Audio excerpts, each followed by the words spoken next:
Hey y'all, it's Lee Mott from Fourfold Homestead, and we are out here on this gorgeous day after just a few days since we had absolute ice everywhere. And we're finding roly-polies. But I got inspired to get out and sort through my potting supplies, sort through my seeds, and hopefully kind of get some things rolling for spring planting. So some stuff will be direct seed, some of it's going to be going into pots, and I just kind of thought I'd show you some of the stuff I have gathered. I'm probably not going to get the whole thing planted today because we're really excited about roly-polies.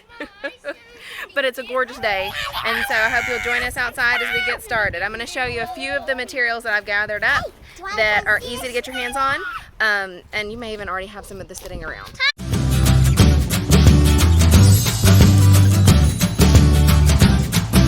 Okay, so here's some of the stuff I have gathered up to kind of show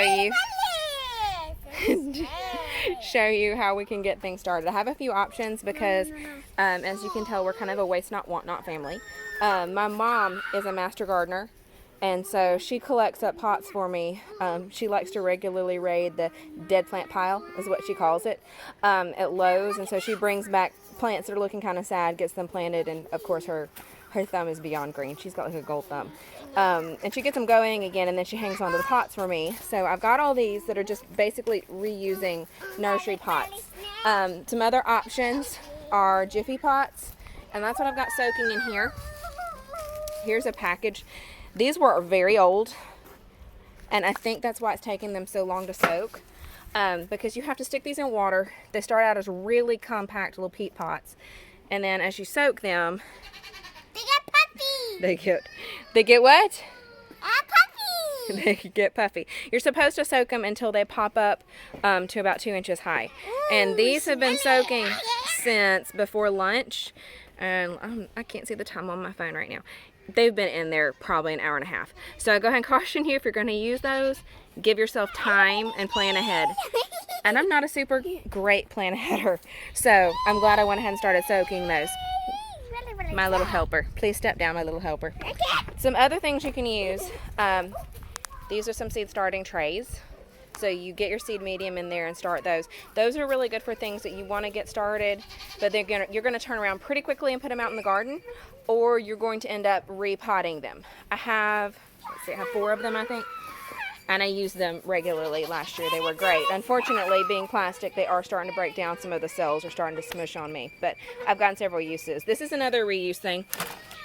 And I'm sure it may have had pots sitting in it, but I'm planning on just filling it with the soil right on top. And I'll seed into that. And then here's just an example of some of those nursery pots. I love that you can hang on to the holders and you can just replant like that. And I have only got right now a bag of premium potting soil. My mom's actually sent me, and it's supposed to be coming this way, but I think we got an ant bite possibly. It's supposed to be coming my way, but finding sterile potting mix is really what I like to do so that I don't end up with things dancing off, because I've had a lot of trouble with that. So we'll just see how they go. I feel like my entire garden is an experiment. I never know how things are going to turn up exactly. Are you okay? What's owie? Muddy. Splinter? Okay, well, I'll stop and deal with that, and then we can go look in the garden.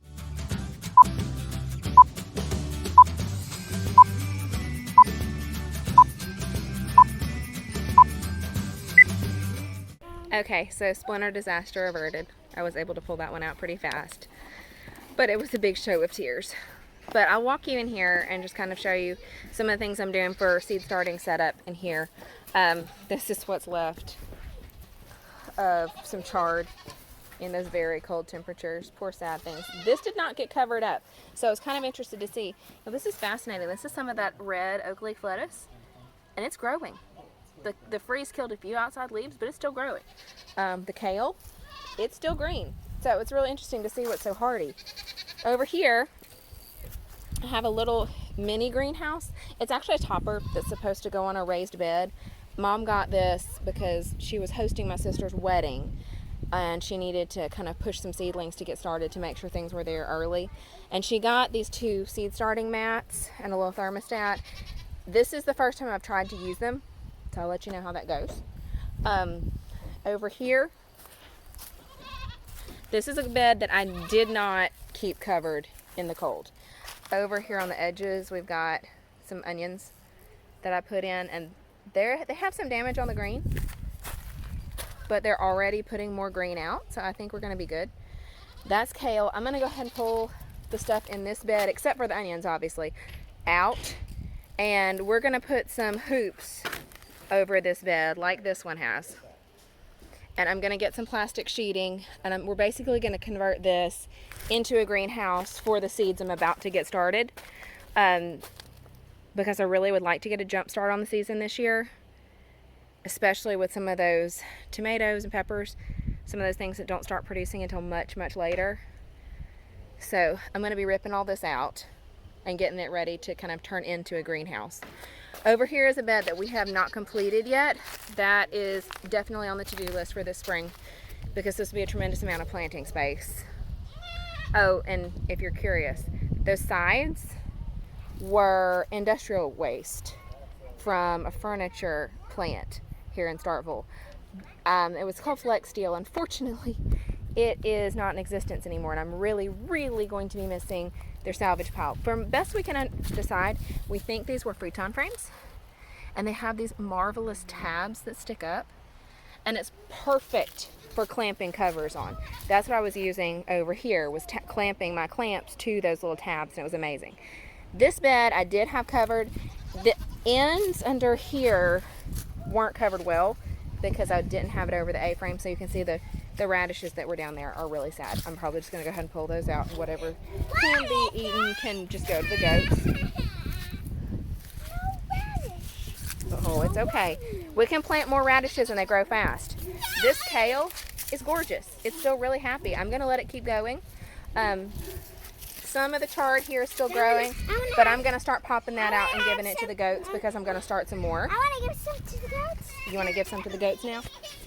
All right, this netting right here that Dorothy's pulling back is necessary for us because it keeps the chickens and the cat out. So we're going to reach down here. You got to reach down way low. Yank it out at the bottom. Okay, here, Dorothy. Okay. Got to make sure I keep that covered because the chickens will come dust bathe and make a disaster. They really massacred my seedlings when I tried to start a fall garden. You gonna poke it through? Yum, yum, yum, yum, yum, yum, yum. They like it. They don't really like the root side so much, but they like the leaves. They say, thank you, Dorothy. Well, actually, they're girl goats, so it's probably more like, thank you, Dorothy. And over here, the onions that were covered do look tremendously better. I don't know how well you can see in the shade. Look, those look so much better. They don't have the browning on them at all. And now that I think of it though, this may be garlic because I did onions down one bed and garlic down another. They look so similar out the top. Okay, that's the last one for now, okay? We don't want to overdo it on the treats. Some of the stuff that even covered up was destroyed. The lettuce, bless it, it's just melted. Poor lettuce. Now that one looks okay though. It may come back. So we'll see how this goes. The thyme hung on there. This is the first time I've gotten a good patch of thyme, so I'm really excited about that. Over here is my garden of weeding. Unfortunately, I just kind of let the weeds go. I put these Brussels sprouts in early fall, thinking there'd be enough time for it to grow. And I will be happy if they produce something this spring. What are they? No, just play with the roly-polies and you can put them back where we found them, okay? So, just a little overview of what we're working with. And then I'll get back with you when I start getting seeds in the ground. And we'll do a video on that too.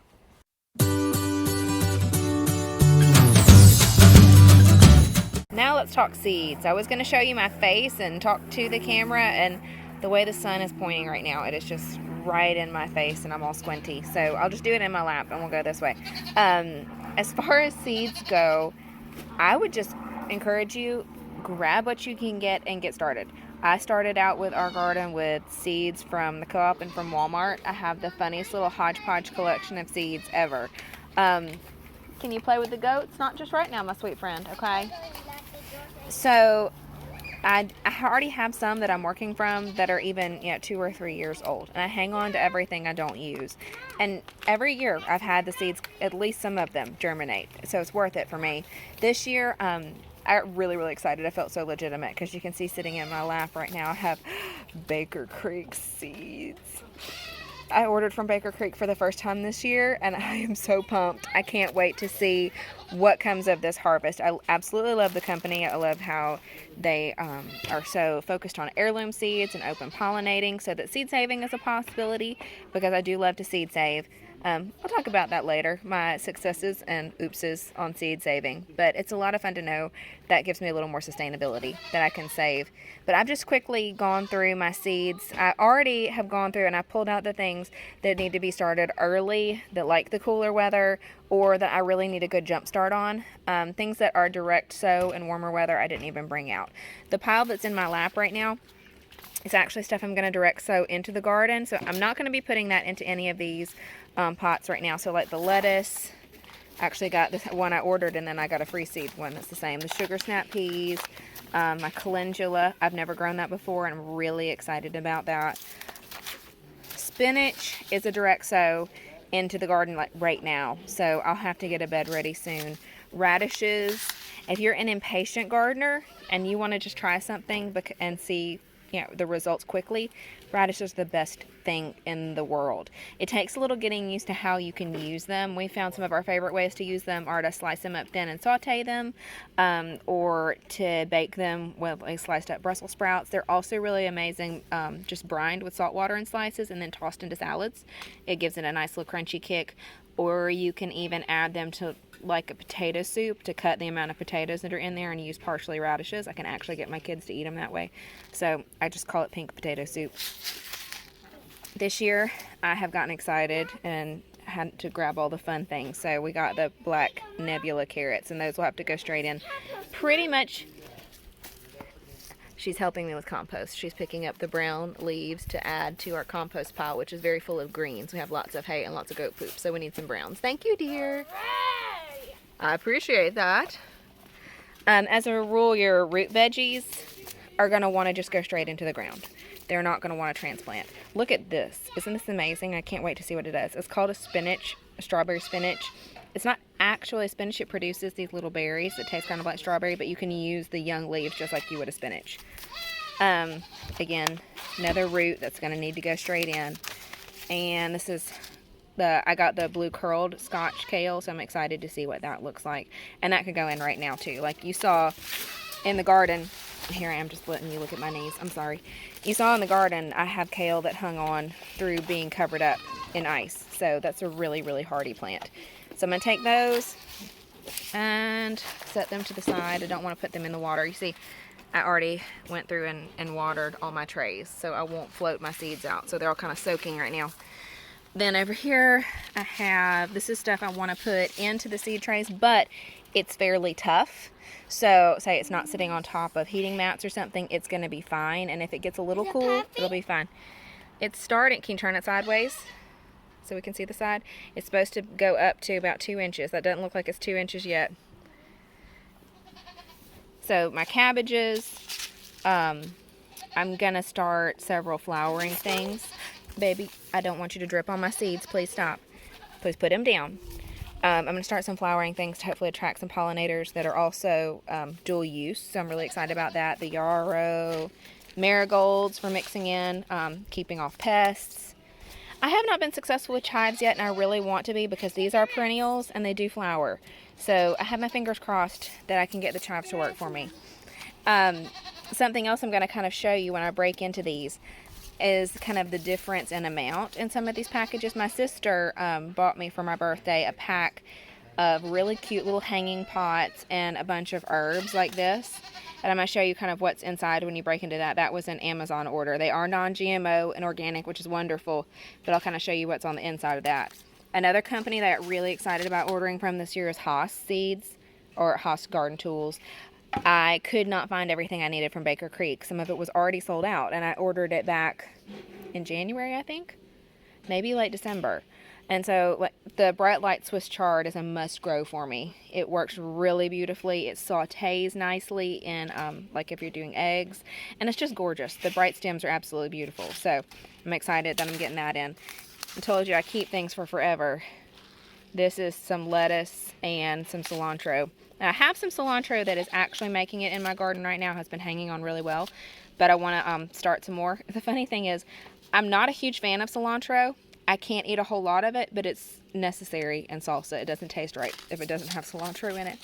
And I told you I hang on to them forever. This is probably just, I'm trying to see what company, if it's just a burpee packet. It doesn't even say. I'm sure this was probably one I just picked up at Walmart. So I've held on to it. And I had some dill in my garden, and I think the cold got it. So I'm going to start some more of that. So those are going in seed trays, or at least some of them are going in seed trays today. These are warmer weather lovers, but I want to get myself a head start, so I'm going to get several in the seed trays and have them under that mini greenhouse on top of the heating blanket so they don't get over chilled. I've never grown this before, but the description was irresistible. It's supposed to be a very, very sweet, fruity pepper. So I'm excited to see how that turns out. This produced like crazy last year. Thing is, they're not stellar taste-wise, but I have a little girl who loves eating tomatoes out of the garden. In fact, she's leaning. That was mine. What? So I'll have a couple plants of those, and then California Wonder Peppers. Now, can I plant these? No, don't tear it. Please don't tear it. Thank you. Aroma tomato. Again, this is very Morris, just what you could get at Walmart. Aroma, because I want to get better at doing some of the pastes. I love chips. And even mine. remember what we said about showing off? Can you be my sweet girl and not show off, please? Thank you. Eggplant. I have had mixed success with eggplant. I think they're gorgeous, and I like roasting slices of them, so I always try. I ordered a beefsteak tomato because I'll have a few of those. Donnie absolutely loves tomato sandwiches, so that was a must. Baby, you bumped my camera. This I'm really excited about, the ground cherries. My tomatoes. I've seen enough of them on other people's channels that I can't wait to see how they grow and what they look like. And it definitely says they're not frost hardy, so I'm going to have to be super careful with these. Nasturtiums, again, to mix in, bring in some pollinators. Hummingbird mint. Isn't that just gorgeous? Basil. My basil did beautifully last year, so I'm hoping that continues. And then these are some leftover packs too. So I'm going to start getting these guys into trays, and I'm going to show you some of the things I use when I am planting. Tomatoes, mine. You're so silly. I found that the best thing to mark them with as you're planting them are wooden craft sticks. I have done so many oopses where I marked it and the marking went away. I used plastic knives last year, and apparently Sharpie fades off of plastic knives, so I had no idea what it was. Also, I stick all the seeds in and they go, oh, I don't remember what I put here. Won't that be interesting when it comes up? So I'm trying to do better this year. So I'm going to get to work getting these in the ground, and I'll let you know when these pots actually get to full size. Lots of tomatoes. Lots of mine. Yes. And it's always interesting around here. There's the dog crew. And part of the kid crew.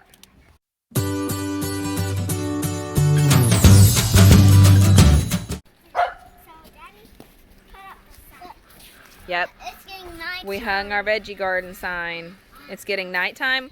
Well, the sun is starting to go down, and I do need to go make us supper, but it's not nighttime yet. Alright, so in here, the little greenhouse is all set up. It is packed. I only figured out how to plug in one side. Do you want to unzip it for me? You got to go down to the bottom. Find the zipper at the bottom. Molly, you want to unzip it?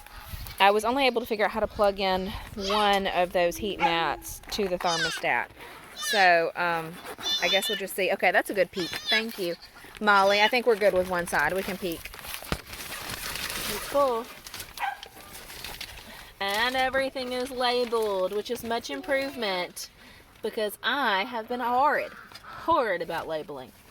But I can feel a heat difference just from them unzipping the greenhouse. So we'll see what kind of success we have. And the next thing I need to do is turn out all the stuff out of this bed except for the onions to get ready for putting hoops over that, so I can get some more things direct seeded and producing a little bit earlier in the season. And then I've got a whole bag of potatoes that are already starting to sprout, and I think I'm going to turn that very back bed over to potatoes. So thank you so much for hanging out with us. Can y'all say thank you for hanging out with us? Thank you for hanging out with us. Goodbye.